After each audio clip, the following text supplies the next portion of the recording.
సరుకు సిక్కితే సిండికేట్ వెళ్ళాల్సిన ఛాలెంజ్ చేస్తుంటాడు కదా, మరి వదిలేమనండి సిండికేట్ని.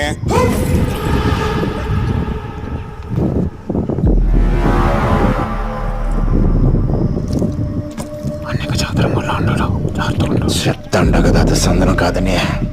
ఎక్కడం లేదా నీ తలకాయకే? అది సందనం అయితే ఎంత తీరుబాటుగా కూర్చుంటాను నేను.